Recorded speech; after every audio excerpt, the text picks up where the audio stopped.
जादुई हैंडबैग। रामपुर गांव में रानी नाम की लड़की अपने माता पिता के साथ रहती थी।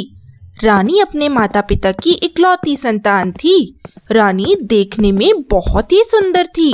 रानी को अपने रंग रूप पर बहुत घमंड था। जब देखो वो अपने आप को आईने के सामने सजने संवरने में ही सारा दिन निकाल देती थी। रानी अपनी माँ के साथ घर का जरा सा भी काम नहीं करवाती थी। रानी के पिता सोहन अपने पिता के खेतों में ही काम करके घर का गुजारा करते थे। अपनी लाडली बेटी की ख्वाहिशों को पूरा करने के लिए सोहन को गांव के बाहर किसी फैक्ट्री में काम करना पड़ गया, क्योंकि फसल ज्यादा न होने पर उनके घर का गुजारा होना थोड़ा मुश्किल हो गया था। इसी तरह रानी की माँ शारदा भी अपने ही खेतों में मजदूरों के साथ काम करने लग जाती थी।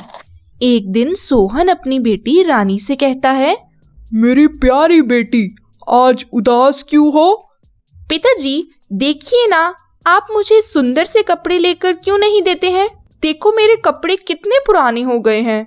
क्या आपको जरा भी मेरी फिक्र नहीं है? नहीं मेरी रानी बिटिया, ऐसी बात नहीं है। वो फैक्ट्री में काम ज्यादा होता है और ऊपर से पगार भी बहुत कम है। घर ही बड़ी मुश्किल से चल पा रहा है। तुम्हारी माँ इसलिए तो वो खुद खेतों में मजदूरी करने जाती है। तू भी अपनी माँ के साथ जाकर उसका काम में हाथ क्यों नहीं बटाती बेटी?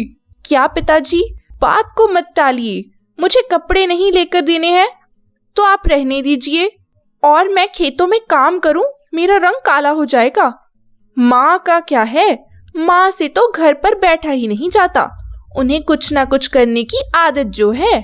सोहन अपनी बेटी की ऐसी बातें सुनकर कहता है, नहीं रानी बेटी, वो तुम्हारी माँ है। वो घर के लिए ही तो काम करती हैं। जाओ अब जल्दी से अपनी माँ के साथ काम करवाओ। सोहन के बहुत कहने पर रानी खेतों में चली जाती है। वहाँ देखती है माँ मजदूरों के साथ खेतों में काम कर रही है। रानी ये सब देखकर कहती है, यहाँ कितनी गर्मी है। वो आलस जो ठहरी। ऐसा कहकर वो एक पेड़ के नीचे बैठ जाती है। तभी उसकी नजर दूर चमक रही किसी तेज रोशनी पर पड़ती है।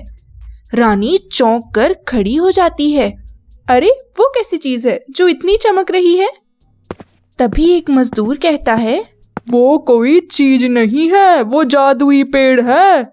वहां जाना अपनी जान से हाथ धो बैठना है। वहां से कोई भी वापस नहीं आता। तुम उस पेड़ के पास जाना तो दूर, उसकी तरफ देखना भी नहीं। तभी रानी अपने मन में सोचती है, ओह, तो ये बात है। इस अनपढ़ मजदूर को क्या पता किसी चीज के बारे में। तभी वो सोचती है, क्यों ना मैं इस जादुई पेड़ से बहुत जल्दी अमीर हो जाऊंगी और मेरा नाम रानी जो है तो मैं जल्दी से रानी भी बन जाऊंगी और दुनिया की सारी खुशी मेरे कदमों में होगी। रानी उस चमकती हुई चीज के पास जाती है तो वह जाकर देखती है कि वो चमकती हुई चीज एक सोने का पेड़ है। अरे, ये तो सोने का पेड़ है। रानी की आवाज सुनकर उस पेड़ में से आवाज आती है, ई लड़की, तुम कौन हो?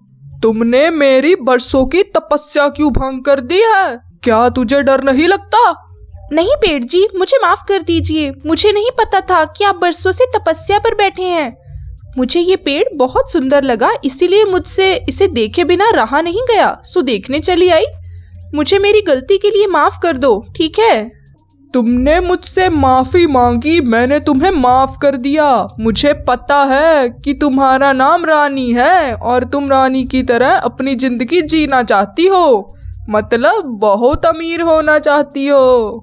तुम मेरे सोने के पेड़ से एक पत्ती रोज ले जाना। इससे तुम बहुत जल्दी अमीर तो नहीं होगी, पर तुम्हारी रोज की जरूरत पूरी हो जाएगी। पर ज्यादा लालच मत करना, मैं यहाँ अपनी आंखें बंद ही रखूंगा। तुम रोज मुझे परेशान किए बिना यहाँ से एक पत्ती ले जाना। रानी रोज की तरह एक पत्ती तोड़ कर ले आती, पर कहीं ना कहीं उसके मन में लालच जरूर था। क्यों ना 2-3 पत्तियां तोड़कर लाऊं, जिससे मुझे और खुशी मिले। पेड़ की आंखें तो हमेशा ही बंद रहती हैं। रानी जाती है और एक की बजाय 3 पत्तियां तोड़ लाती है। पेड़ को इसके बारे में पता था और वो दुखी होकर इसके लालच के बदले के लिए उसे हमेशा के लिए काला होने का श्राप दे देता है। रानी रोज की तरह अपने को मेकअप से सजा रही थी, तभी उसका रंग काले कौवे की तरह हो जाता है। ये मेरे रंग को क्या हो गया? माँ देखो मुझे क्या हो गया, मैं कितनी बदसूरत हो गई हूँ। रानी के माता पिता उसे देखते तो हैरान हो जाते। रानी, ये तुम्हें क्या हो गया? रानी को याद आता है तो वो अपनी माँ को सारी बात बताती है। तो रानी, तू उस पेड़ के पास जाकर माफी मांग, तेरी इस परेशानी का हल उसी पेड़ के पास है। रानी भागकर जाती है और उस पेड़ से माफी मांगते हुए कहती है, मुझे माफ कर दो, मैं बहुत ही घमंडी और लालची लड़की हो गई थी। मैंने आपकी बात नहीं मानी, एक पत्ती की बजाय 3 पत्ती लेकर जाती रही। रानी, मैंने तुम्हें माफ कर दिया है, पर मेरा श्राप वापस नहीं आ सकता। तुम अगर दूसरों की मदद करोगी, बड़ों का आदर करोगी, माता पिता की सेवा करोगी, तो तुम पहले जैसी हो जाओगी। जैसे ही तुम्हारा स्वभाव बदलेगा तुम सुंदर हो जाओगी, पर इसमें थोड़ा वक्त लगेगा। ठीक है रानी? रानी कहती है, ठीक है, मैं ऐसा ही करूंगी। रानी घर पर जाकर उसी दिन से सबकी मदद करती है। माता पिता की सेवा करती, बुद्धों की भी सेवा करती है। अपनी माँ के साथ खेतों में काम भी करवाती है, पर रानी का रंग वैसा ही काला रहा। ऐसे दिन काफी बीत जाते हैं। रानी उस पेड़ के पास जाकर कहती है, मैंने सब कुछ किया पेड़ जी, पर मेरा रंग क्यों नहीं बदल रहा? या मेरी उस गलती की सजा मुझे जिंदगी भर झेलनी पड़ेगी? नहीं रानी, तुम उदास मत हो। मेरे पास अब वो जादुई शक्ति आ गई है जिससे तुम पहले जैसी हो जाओगी। ये लो एक जादुई हैंडबैग, इसमें बहुत सा मेकअप का सामान है। जैसे ही तुम इसे अपने चेहरे पर लगाओगी तो पहले से भी ज्यादा सुंदर हो जाओगी, और इस बैग से तुम जो भी मांगोगी तुम्हें जरूर मिलेगा। रानी जादुई हैंडबैग लेकर बहुत ही खुश होती है और घर जाकर उसी से मेकअप करती है और वो पहले से भी बहुत सुंदर हो जाती है। रानी के माता पिता भी उसे पहले जैसा देखकर काफी खुश होते हैं।